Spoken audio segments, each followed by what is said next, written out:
স্বীকার করেন, আগামীতে আপনাদের আরো কষ্ট হবে। আপনাদের উচিত ছিল 6 মিনিট কোট করে 6টা কোম্পানি, টিকে, দাদা গ্রুপ, সিটি গ্রুপ, বসুন্ধরা চালান এরকম 6টা, আরো যে সমস্ত খাদ্য পণ্য যারা আমদানি করে এখানে উন্মুক্ত ভাবে প্রতিযোগিতামূলক ভাবে আরো কয়েকটা আপনার সুযোগ দেওয়া দরকার ছিল, যাতে দ্রুত সময়ের মধ্যে আমরা এই আমদানিগুলো করতে পারি। খাদ্য, চালের মজুদ, গমের মজুদ ফুরাচ্ছে। আমরা জানি না সরকার এইটা প্রতিকারের কি ধরনের ব্যবস্থা নিচ্ছে কি নিচ্ছে না, কারণ সরকার আমার মনে হচ্ছে ম্যানেজারিয়াল ক্যাপাসিটিতে তারা ফেল করতেছে ওয়ান বাই ওয়ান, যার ফলে এই সরকারকে ঘিরে আমাদের যে একটা বড় ধরনের আশা আকাঙ্ক্ষা ছিল, জানি না সেটা কতটুকু পূরণ করতে পারবো। কিন্তু লক্ষ্য করেছেন আপনারা, বিএনপি, জামাত থেকে সমস্ত রাজনৈতিক দল, নাগরিক সমাজ বারবার বলছে ৭১ আমরা একটা সুযোগ পেয়েছিলাম রাষ্ট্র গঠনের জন্য, ৯০ আমরা এই রাজনৈতিক ঐক্যমতের ভিত্তিতে একটা সুযোগ পেয়েছিলাম রাষ্ট্র গঠন করার জন্য, এই আমরা দ্বিতীয়বার আরেকটা সুযোগ পেলাম। কাজী এই ৩ নম্বরে এই সুযোগকে আর ব্যর্থ হতে দেওয়া যাবে না। এভাবেই হোক এই সরকারকে সফল করতে হবে, জনগণের আকাঙ্ক্ষা এই সরকারকে দিয়ে পূরণ করতে হবে। নির্বাচনের জন্য খাওয়া দাওয়ার জন্য চাপাচাপি করা বন্ধ করতে হবে।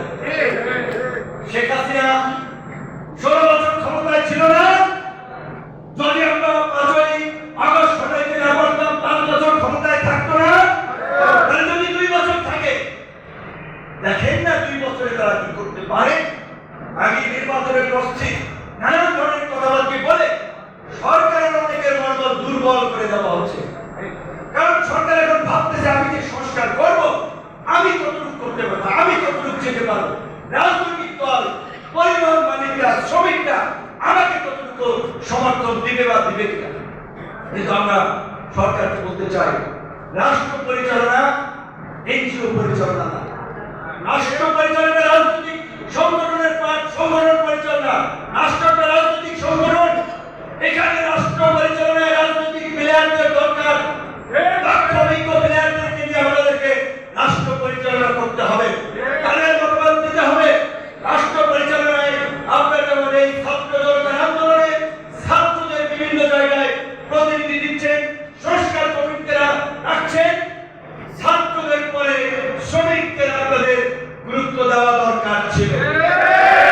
পৃথিবীর ইতিহাসে, এই সপ্তাহের ইতিহাসে সমস্ত পরিবর্তনের ক্ষেত্রে ছাত্র শ্রমিকরা অগ্রণী ভূমিকা পালন করছে। আজকে শ্রমিকরা সবখান থেকে উপেক্ষিত। শ্রমিকদের মূল্যায়ন করতে হবে। মালিকদেরকে আমরা বলবো শ্রমিক মালিকের মধ্যে একটা সুসম্পর্ক গড়ে তুলে, ভ্রাতৃত্বের সম্পর্ক গড়ে তুলে মাফিয়াদের বিরুদ্ধে লড়াই করতে হবে। মালিক না থাকলে শ্রমিক বাঁচবে না, শ্রমিক না থাকলে মালিকের ব্যবসা বাণিজ্য চলবে না।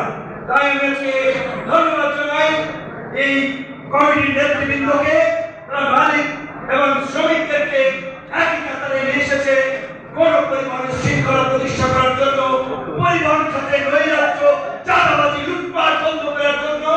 এবং আপনাদেরকে বলতে চাই, গণ অধিকার পরিষদ সহ এইখানে রেজিস্ট্রার সারাভাই বক্তব্য রেখেছেন, আমাকে বলছেন 1 দিন আগে আপনাদের পক্ষে আমরা সারা বাংলাদেশের জনগণকে নিয়ে আপনাদের এই স্বপ্ন পূরণে আপনাদের পাশে থাকবো, কিন্তু কারো হুমকি ধামকিতে দুর্বল হলে চলবে না। আমরা বলছি এই পরিবহন যেহেতু আপনাদের সাথে নেমেছি, এই মাফিয়া দুর্বৃত্তদের দৌড় আমরা শেষ পর্যন্ত দেখে সমস্ত বাস স্ট্যান্ড সহ বিভিন্ন ইউনিয়নের শ্রমিক ভাইদেরকে বলবো, আজকে পত্রপত্রিকা রিপোর্টে বলছে এই পরিবহন খাতে ৯২% মানুষ রাজনীতিক ছত্রছায়া কিংবা রাজনীতিতে যুক্ত।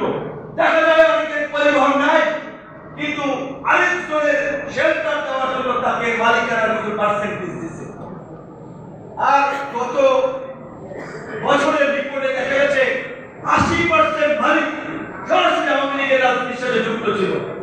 আজকে এই যে বিভিন্ন জায়গায় একটা দলে দলে কমিটি হচ্ছে, কাউকে না জানিয়ে 2-3 জন মিলে তরুণ সভা করে এই কর্মকর্তাদেরকে ঘুষ দিয়ে বিভিন্ন কমিটিগুলো জমা দিয়ে একজুট করে নিচ্ছে। এটা অবৈধ লক্ষণ। কাজে এই চোরাতালি দিয়ে কোনো কমিটি হবে না। গণতান্ত্রিক প্রক্রিয়ায় প্রত্যেকটি বাস স্ট্যান্ড, টেম্পো স্ট্যান্ড, সব স্ট্যান্ডে শ্রমিকদের নিয়ন্ত্রণে মালিক এবং শ্রমিকরা ঐক্যবদ্ধভাবে কাজ করবে। এই প্রত্যাশা রেখে আমার